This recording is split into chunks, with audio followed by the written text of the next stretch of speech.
ಸತ್ಸಂಗಕ್ಕೆ ಹೋಗಲಾರ್ದಷ್ಟು ಇವನಲ್ಲಿ ಏನಾಗಿಬಿಟ್ಟದ, ಭ್ರಾಂತಿ ಆಗ್ಯದ.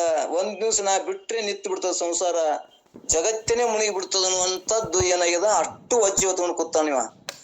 ಅದ್ರ ವಿಚಾರ ಮಾಡಿದ್ರ ನೋಡು, ವಿಚಾರ ಮಾಡಿದ್ರ ಎಷ್ಟ ಹೇಯ ಅದ ಈ ಸ್ಥಳ, ಈ ದೇಹ ಅನ್ನುವಂಥದ್ದನ್ನ ಈ ಪಲ್ಲವದಾಗ ಹೇಳ್ಕೊತ ಹೋಗ್ತಾರ. ಏನ್ ಹೇಳಿದ್ರ, 6 ವಿಕಾರಗಳಿಂದ ಕೂಡಿದ ಈ ದೇಹವೇ ನಾನು ಎನ್ನುವ ಭ್ರಮೆ ಮೂಲಕ ಹುಟ್ಟು ಸಾವಿಗೆ ರೂಪ ಬಂದ ಹಾಗೂ 3 ತಾಪಗಳು ನಿನ್ನಲ್ಲಿ ತೋರುವವು.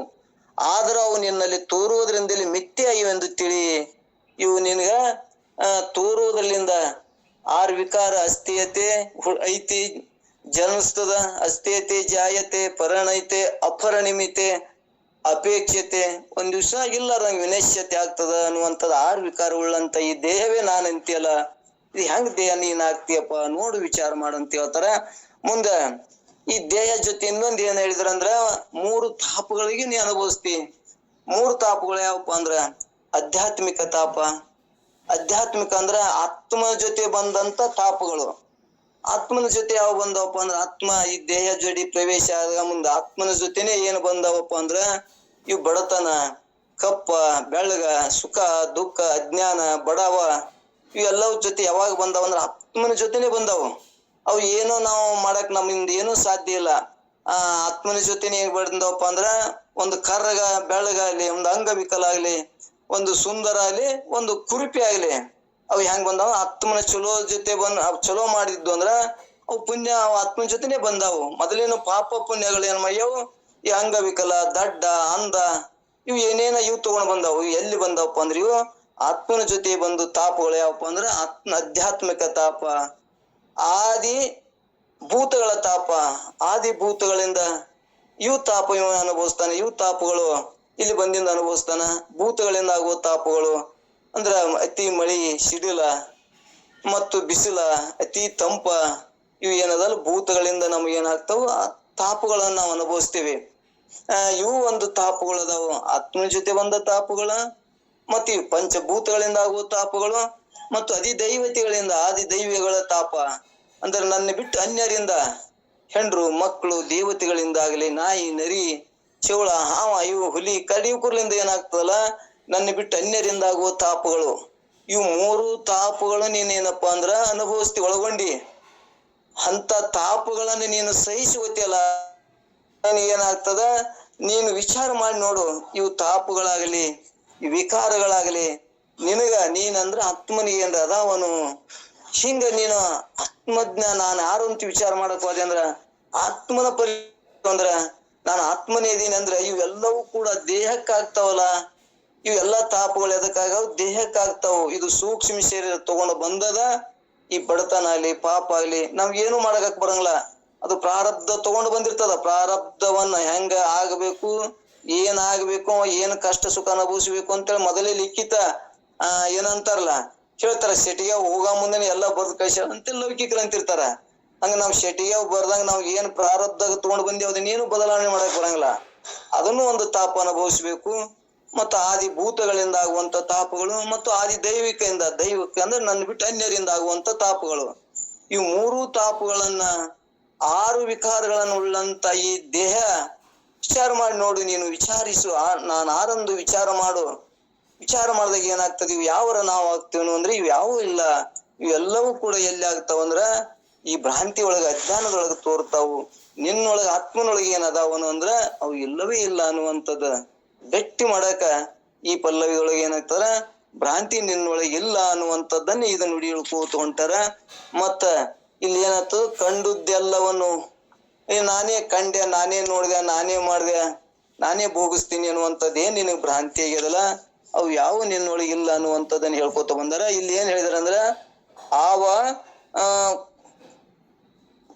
ಉಪರತಿಯದು ಸವಿಯದು ಸುಖವೆಂದು 2ನೇ ನುಡಿ ಒಳಗೆ ಏನ್ ಹೇಳ್ತಾರ, ಅವಕ್ಕೆ ಅಂದ್ರೆ 3 ತಾಪಗಳಿಗೆ ಉಪರತಿಯದು ಸವಿನಿಸೆ ಸುಖವೆಂಬ ಅವಿವೇಕಿಗಳು ತಮ್ಮ ಬಗೆಯದೆ ಕವಲದಳ ನೇತ್ರೆ. ಅಂದ್ರೆ ಇಲ್ಲಿ ಕವಲದ ನೇತ್ರೆ ಅಂದ್ರ ಇಲ್ಲಿ ಮೈತ್ರಾದೇವಿಗೆ ಏನ್ ಹೇಳಂದ್ರೆ, ಕಮಲ ಪತ್ರದಂತ ನೇತ್ರವುಳ್ಳ ಮೈತ್ರಿಯೇ ಅನ್ನುವಂಥದ್ದನ್ನ ಇಲ್ಲಿ ಮೈತ್ರಿಯನ್ನ ಹಿಂಗ ತಿಳ್ಕೊ. ಮೈತ್ರಿ ವಿಚಾರ ಮಾಡಿ. ನೀನು ವಿಚಾರ ಮಾಡಕ್ ಹೋದ್ರೆ ಏನಾಗ್ತದ, ಇವು ಯಾವ ಕೂಡ ಭ್ರಾಂತಿ ಒಳಗ, ಅಜ್ಞಾನದೊಳಗ ತೋರ್ತಾವ, ನಿನ್ನೊಳಗ ಇಲ್ಲ ಅನ್ನುವಂಥದ್ದನ್ನ ಅಲ್ಲಿ ಕಮಲ ಪತ್ರದಂತಂದ್ರೆ ಕಮಲ ಅಂದ್ರೆ ಹೆಂಗ ಸುಂದರವಾಗಿ ಯಾವ ನೀರನ್ನು ಲೇಪಿಸಿಕೊಳ್ಳದೆ ಕೆಸರೊಳಗಿದ್ರೂ ಕೂಡ ಕೆಸರಿನ ಸಂಪರ್ಕ ಹತ್ತದೆ ಹೆಂಗ ನೀನು ಅಂತ ಕಮಲ ನೇತ್ರ ಉಳ್ಳವಳೆ ಅಂತೇಳಿ ಲೇಕಿನ್ ಸ್ತುತಿ ಮಾಡ್ಯಾರ.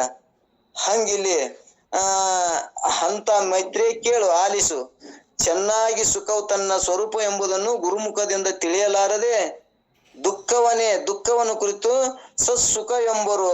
ಅಂದ್ರೆ ಈ ಅಜ್ಞಾನಿಗಳು ದುಃಖಕ್ಕೆ ಸುಖ ಎಂಬರು ಯಾರಪ್ಪ ಅಂದ್ರ ಈ ಸಾಂಖ್ಯರಾಗ್ಲಿ ಈ ಲೋಕದ ಜನರು ಏನದಾವಲ್ಲ, ಲೋಕಾಯುಕ್ತರು ಅಂದ್ರೆ ಈ ಲೋಕದ ಜನರು ಏನದಾರಲ್ಲ, ಇವ್ರು ಎದಕ್ ಸುಖ ಅಂತಾರಂದ್ರ ಈ ದುಃಖಕ್ಕೆ ಸುಖ ಅಂತಾರಂತ ನೋಡ್ರಿ. ಅಂತ ನೀನು ಇಂಥವ್ನ ಕೇಳು ಮೈತ್ರಿ ಅನ್ನುವಂಥದ್ದನ್ನ ಇಲ್ಲಿ ಹೇಳ್ಕೊತ ಹೋಗ್ಯಾರ. ಇಲ್ಲಿ ಏನ್ ಹೇಳ್ತಾರಂದ್ರ ಆಧ್ಯಾತ್ಮಿಕಾದಿ 3 ತಾಪುಗಳು ತೋರದೆ ಹೋಗಲು ನಾವು ಸುಖವಾಗಿದ್ದೇವೆಂದು ಅವಿವೇಕಿಗಳು ಭ್ರಮಿಸುವರು. ಅಂದರೆ ಸ್ವಸ್ವರೂಪವನ್ನು ಮುಚ್ಚಿದ ಅವಿದ್ಯೆ ಕಾರಣ. ಇದಕ್ಕೆ ಏನಪ್ಪಾ ಅಂದ್ರೆ ಏನ ಕಾರಣಪ್ಪ ಅಂದ್ರ ಅವಿದ್ಯೆನೆ ನನ್ನ ಸ್ವರೂಪವನ್ನು ತಿಳಿಗೊಡ್ಲಾರ್ದು ಮಾಡಿದ್ದ ಯಾವ್ದಪ್ಪ ಅಂದ್ರೆ ಅವಿದ್ಯಕ್ಕೆ ಅನೇಕ ಸಲ ಇದ್ದದ್ದೊಂದು ತಿಳಿದದ್ದು ಇನ್ನೊಂದು ಅಂತ ಅವಿದ್ಯಕ ಲಕ್ಷಣ ಹೇಳ್ಕೊತ ಬಂದೀವಿ, ಅವಿದ್ಯಕ ರಗಡ್ ಸಲ ಕೇಳ್ಕೊತ ಬಂದೀವಿ. ಅಂದ್ರೆ ಅವಿದ್ಯ ಕಾರಣ ದುಃಖವು, ಅದರಿಂದ ತೋರುವ ತಾಪತ್ರೆಗಳು ಕಾರ್ಯ ದುಃಖವು.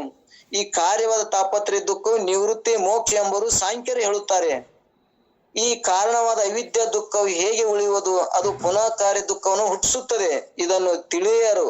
ಆದ್ದರಿಂದ ವಿವೇಕಿಲ್ಲದವರು ಅವಿವೇಕಿಗಳು. ಅಂದರೆ ಇದು ನಿಜವಾದ ಸುಖವಲ್ಲ. ಹೇಗೆಂದರೆ ಕಟ್ಟಿಗೆ ಭಾರವನ್ನು ಇಳಿಸಿದ ಮಾತ್ರಕ್ಕೆ ಯಾವ ಸುಖವಾಗಿರುವುದು ಅದು ಭಾರದ ಅಭಾವದಿಂದ ತೋರಿದರೂ ಅದು ನಿಜವಾದ ಸುಖವಲ್ಲ. ಅಂದ್ರ ಇಲ್ಲಿ ಮತವಾದಿಗಳನ್ನ ಖಂಡನ ಮಾಡಕ್ ಹೇಳ್ತಾರೆ. ಇಲ್ಲಿ ಮುಂದ ಖಂಡನ ಮಾಡ್ತಾರ. ಹೆಂಗಪ್ಪ ಅಂದ್ರ ಈ ಸರ್ವ ದುಃಖಗಳನ್ನ ಯಾಕೆ ನಿವೃತ್ತಿ ಮಾಡ್ಕೊಳಕ್ ಹೋಗ್ತೀರಿ? ನಮ್ಗೆ ಏನು ದುಃಖ ಇದೆ ಆ ದುಃಖವನ್ನ ನಾವು ಕಳ್ಕೊಂಡಿವಂದ್ರ ನಿವೃತ್ತಿ ಆಗ್ತದಲ್ಲ. ಸರ್ವ ದುಃಖಗಳನ್ನ ಯಾಕೆ ನಿವೃತ್ತಿ ಹೇಳ್ತೀರಿ ನೀವು? ಹೇಳ್ಬೇಡ್ರಿ ಅಂತ ಅವ್ರ ಒಂದು ಮತವಾದಿಗಳ ಇದು ಇರ್ತದಲ್ಲಿ. ಅವ್ರ ಹೇಳ್ತಾರ, ನೀವು ಸರ್ವ ದುಃಖಗಳನ್ನ ನಿವೃತ್ತಿ ಯಾಕೆ ಹೇಳ್ತೀರಿ? ಹಸುವಾಗ್ಯದ ಊಟ ಮಾಡಿದ ದುಃಖ ಹೋಗ್ಬಿಡ್ತಲ್ಲ. ನಿಮಗ ಜಡ್ ಬಂದದ, ದವಾಖಾನಿಗೆ ತೋರಿಸಿ ಅದನ್ನ ಆರಾಮ್ ಮಾಡ್ಕೊಂಡ್ಬಿಟ್ರೆ ಮುಗಿದು ಹೋಯ್ತಲ್ಲ. ಅದಕ್ಕೆ ಯಾಕೆ ನೀವು ದುಃಖಗಳನ್ನ ಯಾಕೆ ಕಳ್ಕೊಳಕ್ ಹೋಗ್ತೀರಿ? ಸರ್ವ ದುಃಖಗಳನ್ನ ನಾವೇ ಮಾಡ್ಯಾವ ಅಂತ ಅವ್ರ ಒಂದು ಮತವಾದಿಗಳು ಹೇಳ್ತಾರ. ಮತ್ತ ಅವ್ರು ಇನ್ನ ಏನ್ ಹೇಳ್ತಾರಂದ್ರ, ಈ ಅವಿವೇಕಿಗಳು ಏನ್ ಹೇಳ್ತಾರಂದ್ರ ನಿಜವಾದ ಹೆಂಗಂದ್ರ ಕಟ್ಟಿಗೆ ದೃಷ್ಟಾಂತ ಕೊಡ್ತಾರ. ನಿಮ್ಗ್ ದುಃಖ ಆಗ್ಯದಲ್ಲ, ನಮಗ ಕಟ್ಟಿಗೆ ಹೊತ್ತಾಗ ಒಂದು ಭಾರ ಆದಾಗ ಕೂಡ ಬಹಳ ದುಃಖ ಆಗಿರ್ತದ, ಬಹಳ ತ್ರಾಸ ಆಗಿರ್ತದ. ಆ ದುಃಖವನ್ನ ನಾವು ಕಟ್ಟಿಗೆನ ಒಗದಾಗ ನಮ್ಗೆ ಏನಾಗ್ತದ, ಬಹಳ ಆರಾಮಾಗಿ ತೋರ್ದಂಗ ಆಗ್ತದ. ಎಷ್ಟು ಮನುಷ್ಯಾಗ ಅಂದ್ರ ಬಹಳ ಹಗುರಾದಂಗ ಆಗ್ತದ. ಆದ್ರ ಆ ದುಃಖ ಹೋಯ್ತನು ಅಂದ್ರ ಅವಂಗ ಅದು ಎದರ್ದ ಕಟ್ಟಿಗೆ ಹೊತ್ತಾಗಂಗ ದುಃಖ ಆಗಿತ್ತು, ಅದು ಇಳುದ ಅವಾಗ ಹಗುರಾಯ್ತು. ಆದ್ರ ಆ ಒಳಗಿರುವಂತ ಏನ ದುಃಖ ಕಳ್ಕೊಳಕ್ ಅವನ ಉದ್ದೇಶ ಅದನೋ ಅಂತ ಇಲ್ಲ, ಆ ಭಾರ ದುಃಖವನ್ನ ಕಳ್ಕೊಂಡಾನ. ಈ ಅವಿದ್ಯೆ ಅನ್ನೋದು ಅಜ್ಞಾನ ದುಃಖ ಏನ ನನಗೆ ತೋರ್ತಲ್ಲಿ ದೇಹ ನಾನು ಅನ್ನುವಂತ ಅಜ್ಞಾನದಿಂದ ನಾ ಸತ್ಯ ಅಂತ ಒಪ್ಕೊಂಡಿನಲ್ಲ, ಈ ಅವಿದ್ಯೆ ಮುಖಾಂತರ ಒಪ್ಕೊಂಡಿನಲ್ಲ, ಇದ್ದದ್ದನ್ನ ಮರಿಸಿ ಇಲ್ಲದ ಸತ್ಯ ಅಂತ ಒಪ್ಕೊಂಡಿನಲ್ಲ, ಈ ದುಃಖ ಏನ್ರ ನಿವೃತ್ತಿ ಮಾಡ್ಕೊಳಕ್ ಹೇಳ್ತದಾರೋ ಅಂದ್ರೆ ಇವ್ರ ಮತವಾದಿಗಳು ಹೇಳುವುದಿಲ್ಲ. ಅದನ್ನ ಅವ್ರು ಏನ್ ಹೇಳ್ತಾರ ಅಂದ್ರ ಹಿಂಗ್ ಇಳ್ಕೊಂಡ್ ಹಗರು ಮಾಡ್ಕೋರಿ ಅಂತ ಅವ್ರು ಹೇಳ್ತಾರ. ಆದ್ರ ಒಳಗಿರುವಂತ ಹೆಗ್ಗಣ ಹಡ್ಡಿ ಅದ, ಅದನ್ನ ಇಟ್ಟು ಮಣ್ಣು ಒಳಗೆ ಹಾಕಿ ಮತ್ತ ಮುಚ್ಚಿ ಬಿಡ್ರಿ, ಅದೇನ್ ಮಾಡ್ತದ ತವ್ರಂತಾರ. ಆದ್ರ ಅದು ಮುಚ್ಚಿದ್ರು ಕೂಡ ಮತ್ತದು ಏನ್ ಮಾಡ್ತದ, ಮತ್ತೊಂದ್ ಕಡೆ ಬಂದದು ಮತ್ತೆ ಏನ್ ಮಾಡ್ತದ, ಮಣ್ಣು ಹಡ್ಡುದೇ ಅದು. ಅಂದ್ರೆ ನಮ್ಗೆ ಇದೊಂದು ತರ ಏನೋ ತಾಪ್ ಕಳ್ಕೊಂಡಿ, 1 ಲಕ್ಷ ರೂಪಾಯಿ ಸಾಲ ಆಗ್ಯದ, ದುಃಖ ಆಗ್ಯದ. 1 ಲಕ್ಷ ಸಾಲ ಯಾರೋ ಕೊಟ್ರಪ್ಪ, ಹೋಯ್ತಪ್ಪ ಅಂದ್ರದು ಈ ದುಃಖ ಹೋಗ್ತದ, ಮತ್ತೊಂದು ದುಃಖ ಮತ್ ಶುರು ಆಗ್ತದ.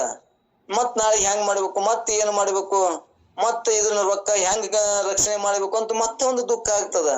ಅದಕ್ಕೆ ಈ ದುಃಖಗಳಿಂದ ನೀನ್ ಏನಾಗ್ಯದ, ಹುಟ್ಟು ಸಾವು ತಪ್ಸಕ್ ಸಾಧ್ಯನೇ ಆಗುದಿಲ್ಲ. ಯಾವಾಗ ಈ ಸರ್ವ ದುಃಖಗಳ ನಿವೃತ್ತಿ ಅನ್ನೋದು ಜ್ಞಾನ ಮಾಡ್ಕೊಂಡಿ ಅಂದ್ರ, ನೀ ತಿಳ್ಕೊಂಡಿ ಅಂದ್ರ, ಸ್ವರೂಪ ಜ್ಞಾನ ಮಾಡ್ಕೊಂಡಿಪ್ಪ ಅಂದ್ರ ಅವಾಗ ಈ ಸರ್ವ ದುಃಖಗಳ ನಿವೃತ್ತಿ ಆಗ್ತಾವ ಅನ್ನುವಂತ ಪರಮಾನುಭೂತಿ ಉದ್ದೇಶದ. ಇಲ್ಲಿ ಒಟ್ಟಾರೆ ಏನ್ ಹೇಳಿದ್ರಪ್ಪ ಅಂದ್ರೆ ಅವಿದ್ಯೆ ದುಃಖ ಹೇಗೆ ಕವಳಿಯುವುದು ಹಾಗೆ ಪುನಃ ಕಾರ್ಯ ದುಃಖ ಹುಟ್ಟಿಸ್ತದೆ. ಇದನ್ನು ತಿಳಿಯರು. ಆದ್ದರಿಂದ ಅವಿವೇಕಿಗಳು. ಆದರೆ ಅದು ನಿಜವಾದ ಸುಖವಲ್ಲ. ಹೇಗಂದ್ರೆ ಕಟ್ಟಿಗೆ ಭಾರವನ್ನು ಇಳಿಸಿದ ಮಾತ್ರಕ್ಕೆ ಯಾವ ಸುಖವಾಗುವುದು ಅದು ಭಾರದ ಅಭಾವದಿಂದ ತೋರಿದರೂ ಅದು ನಿಜವಾದ ಸುಖವಲ್ಲ. ಅದರಂತೆ ತಾಪತ್ರೆಯ ದುಃಖಾಭಾವವೇ ಸುಖವೆಂಬ ಬುದ್ಧಿಯನ್ನು ಮಾಡುತ್ತಾರೆ. ತಾಪತ್ರೆಯ ದುಃಖಾಭಾವವೇ ಸುಖವೆಂದು ಬುದ್ಧಿಯನ್ನು ಮಾಡುತ್ತಾರೆ ಹೊರತು ಕಾರಣವಾದ ಅವಿದ್ಯಾ ದುಃಖವನ್ನು ನಿವೃತ್ತಿಪಡಿಸುವುದಿಲ್ಲ. ಇದಕ್ಕ ಈ ಕಾರಣ ಅಂದ್ರೆ ಈ ಕಾರ್ಯಕ್ಕೆ ಏನ ಕಾರಣ ಆಗ್ಯದಲ್ಲ, ಈ ಸಂಸಾರಕ್ಕ ಯಾವ್ದು ಕಾರಣ ಆಗ್ಯದ ಅಂದ್ರೆ ನಮ್ಮ ಇದ್ದುವಂತ ಅಜ್ಞಾನ, ನಮ್ಮ ಹಿಂದೆ ಇರುವಂತ ಅದೇನು ಚಿದಾಭಾಸದಲ್ಲಿ ಇರುವಂತ ದೋಷಿಗಳನ್ನ, ಆ ದೋಷಿಗಳನ್ನ ಕಳಕೋಕೆ ನಮ್ದು ಉದ್ದೇಶ ಇಲ್ಲ. ಅದು ಏನ್ ಮಾಡ್ತಾರಪ್ಪ ಅಂದ್ರೆ ಆಗಿನ ತೋರುವಂತದ್ದನ್ನು ಮಾತ್ರ ಏನ್ ಮಾಡ್ತಾರ, ಕಳ್ಕೊಳಕ್ ಸಾಧನೆ ಮಾಡ್ತಾರ. ಆದ್ರೆ ಇದು ಕಾರ್ಯಕ್ಕೆ ಕಾರಣವಾದಂತದ ಒಂದು ಹಿಂದೆ ಏನದಲ್ಲ ಅವಿದ್ಯೆ, ಆ ಅವಿದ್ಯೆ ಕಳ್ಕೊಳಕ್ ಯಾರ ಸಾಧನೆ ಐತೇನು ಅಂದ್ರ ಅದು ಯಾವ ಮತವಾದಿಗಳಲ್ಲಿ ಇಲ್ಲ. ಮತ್ತ ಅದನ್ನ ಎಲ್ಲಿ ಹೋಗುದು ಸಾಧ್ಯಪ್ಪ ಅಂದ್ರ ಮತ್ತ ಇಲ್ಲಿ ತನ್ನ ಸ್ವರೂಪ ಜ್ಞಾನ ಮಾಡ್ಕೊಳಕ ಮತ್ತು ಈ ಯಾವುದು ನಮ್ಮ ವೇದಾಂತಕ್ಕ ಮರೆ ಹೋದಾಗ, ವೇದಾಂತದ ಜ್ಞಾನ ಮಾಡ್ಕೊಂಡಾಗ ಮಾತ್ರ ಈ ದುಃಖ ನಿವೃತ್ತಿ ಹೋಗ್ತದ. ಇಲ್ಲಿಕಂದ್ರ ಇದು ಆಗಿನ ಪೂರ್ತಕ್ಕೆ ಹೋಗ್ತದ. ಮತ್ತ ಅದು ಏನಪ್ಪಾ ಅಂದ್ರ ನಮಗ ದುಃಖವೇನೆ ಬಂದು ಆವರಿಸ್ತದ ಅನ್ನುವಂಥದ್ದನ್ನ ಇಲ್ಲಿ ನಮ್ಗೆ ತಿಳಿಸಿ ಹೇಳ್ದಂಗಾಯ್ತು. ಹೊರತು ಕಾರಣವಾದ ಅವಿದ್ಯಾ ದುಃಖವನ್ನು ನಿವೃತ್ತಿ ಪಡಿಸುವುದಿಲ್ಲ. ಆವರಣ ರೂಪ ಅವಿದ್ಯಾ ದುಃಖಕ್ಕೆ ಸುಖವೆಂದು ಹೇಳುವರು. ಆದ್ದರಿಂದ ಸಾಂಖ್ಯ ನೈಯಾಯಿಕರು ವಿವೇಕಿಗಳಾಗಿರೋರು ಎಂಬ ಭಾವ ಅವರಲ್ಲಿ ಏನದ, ವಿವೇಕ ಇಲ್ಲದವರು ಅವಿವೇಕಿಗಳು ಅನ್ನುವಂಥದ್ದನ್ನ ನಮ್ಗೆ ತಿಳ್ಕೋತ ಬಂತು. ಅದನ್ನ ಮತ್ತ ಇವು ಬರೀ 5 ನುಡಿ ಇರುವುದರಿಂದ ಮತ್ತ ನಾಳೆಗೆ 3 ನುಡಿ ನಾಳೆಗೆ ಚರ್ಚೆ ಮಾಡೋಣ. ನಾಳೆಗೆ ಏನೈತಪ್ಪ ಅಂದ್ರೆ ನಾಳೆಗೆ ಇಂಗ್ಲಿಷ್ ಊರದೊಳಗ ಸತ್ಸಂಗ ಇರುವುದರಿಂದ ನಾಳೆಗೆ